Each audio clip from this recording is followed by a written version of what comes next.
Well, our second segment focuses on engendering social integration using culture as an instrument. And to discuss this, I have now been joined by Ado Mohammed Yahuza, Executive Secretary, National Institute for Cultural Orientation, NICO. Thank you for joining us. Thank you, Mr. President. Now, let me begin by asking, how significant is culture as a tool for social integration? Well, I think it's quite obvious. Culture is about life. Culture is defined as, it's about life. Everything to do with life is cultural. So, for you to talk about culture is virtually talking about everything to do with the society and human being. Now, I'm curious. Perhaps I should start from, asking what exactly is the mandate of the National Institute for Cultural Orientation? Well, NICO actually was established in 1993 and was a very large and wide mandate, for cultural development in this country. One of the mandates, of NICO is to try to focus and preserve on culture of Nigeria for development of this country, and to also promote all our cultural resources, towards development of this country. To also, preserve and promote all the cultural activities of different people of this country towards integration and development.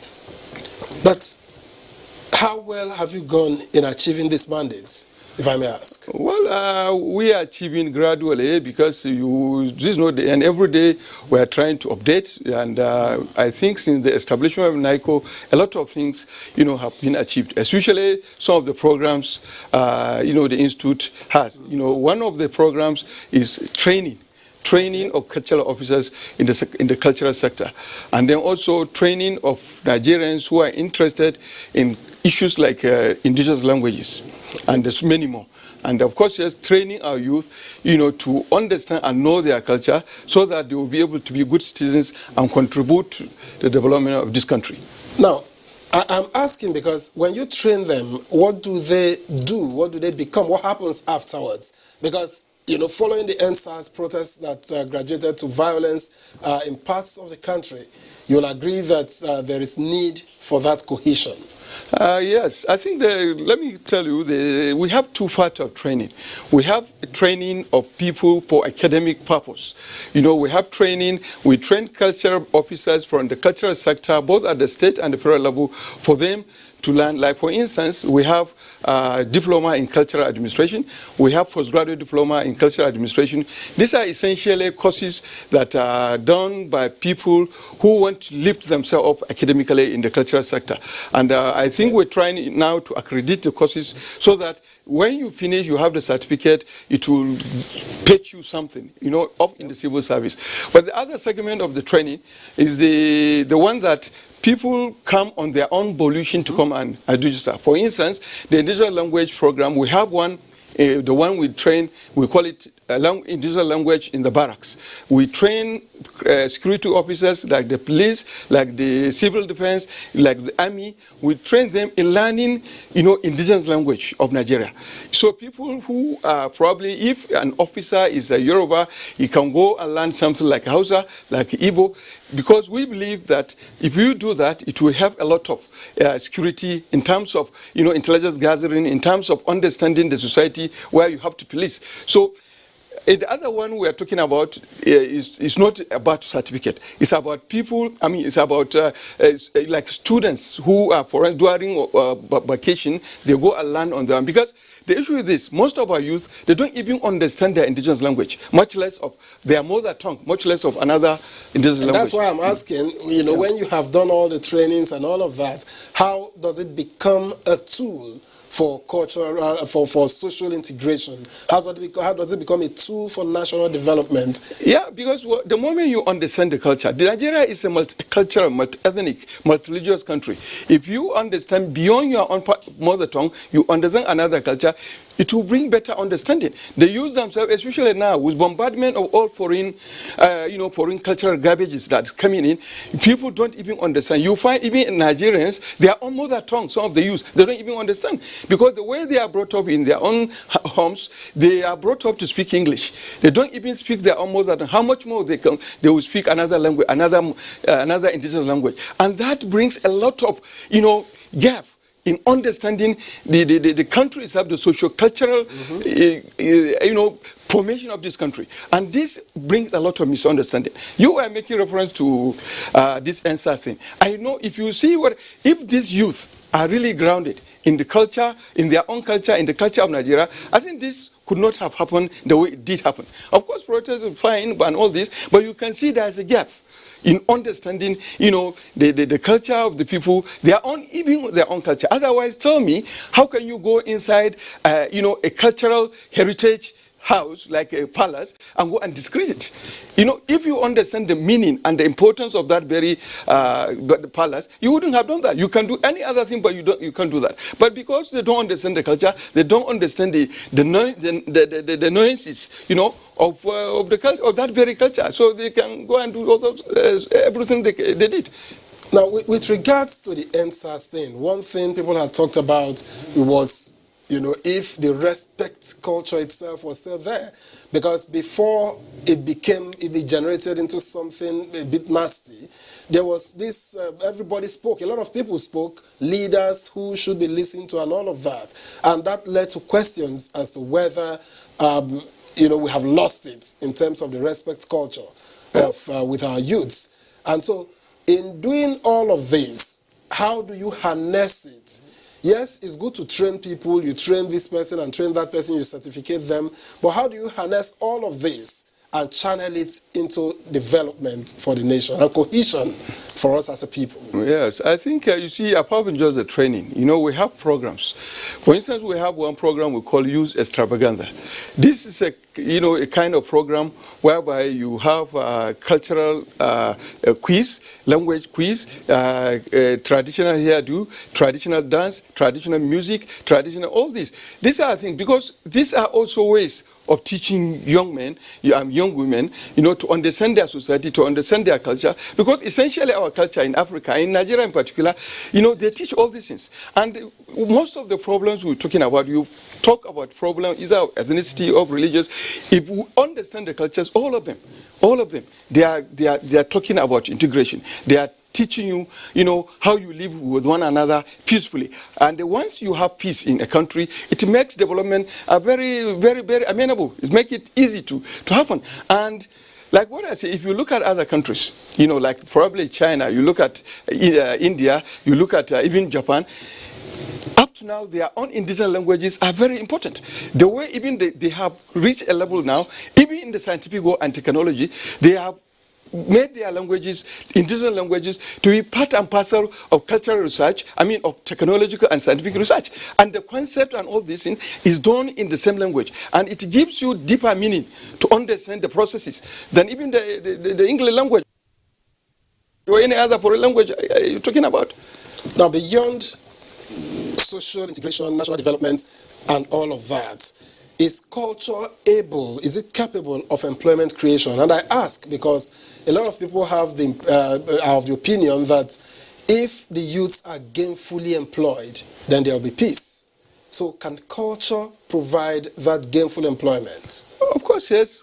Arts and crafts. These are part of the culture.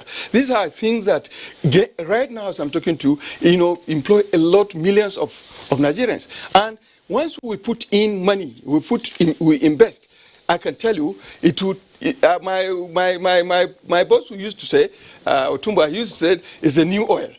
Culture. So definitely, if you invest in culture, you see, we are lucky in this country. We have so many cultural resources because the bigger we are, the more cultural resources we have, the more ethnic group we have, the better for us because it brings a lot of different culture. Look at cuisines.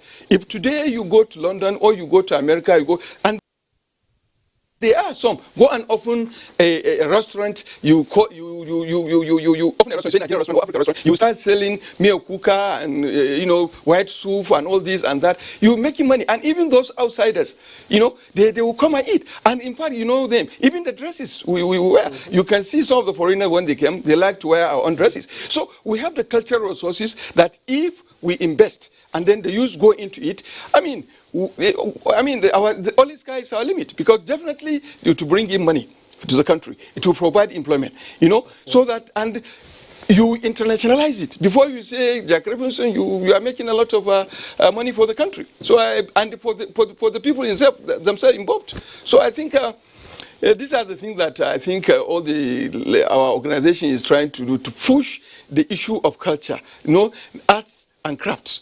These are very important, aspect of economic development. Now, I agree with you on quite a number of things you have said, but to expand the scope, it's a lot that you have railed out that is your mandate as NICO.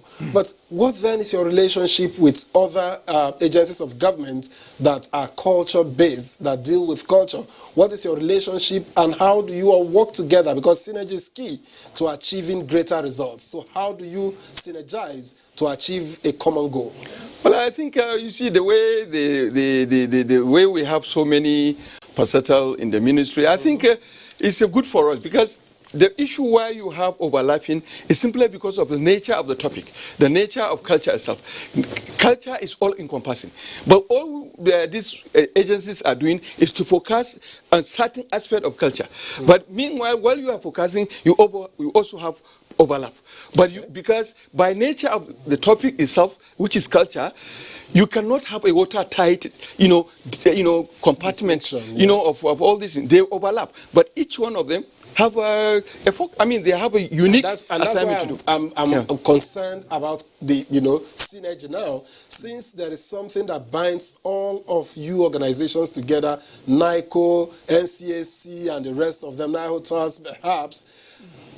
Is there a meeting point for all of you to achieve, like you said, Otumba will always say, well, culture is the new oil. How do you synergize to advance the cause of culture as that new oil?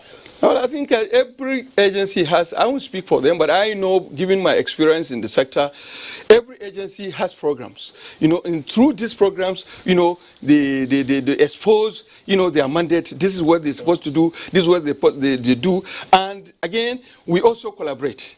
We do collaborate. We attend their programs, and thereby pushing all these things for the purpose of cultural and economic development of the country.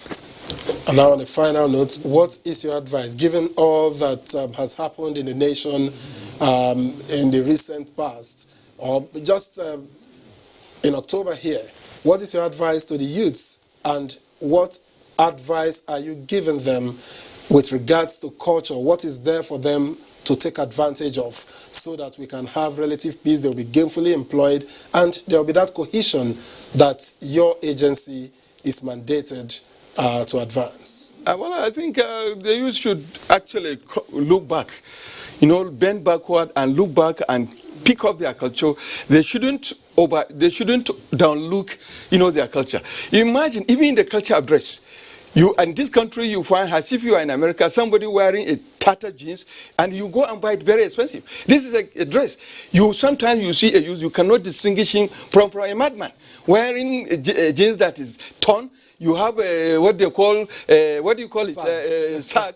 These are cultures that are very terrible cultures. It's not African. It's not our culture. So we need to look back to our dressing, our cuisines, our thinking. Even if you look at it, even the issue, even though you're talking about, human rights and all, yeah, fine. But then also respect of elders is very important. It's part of the culture.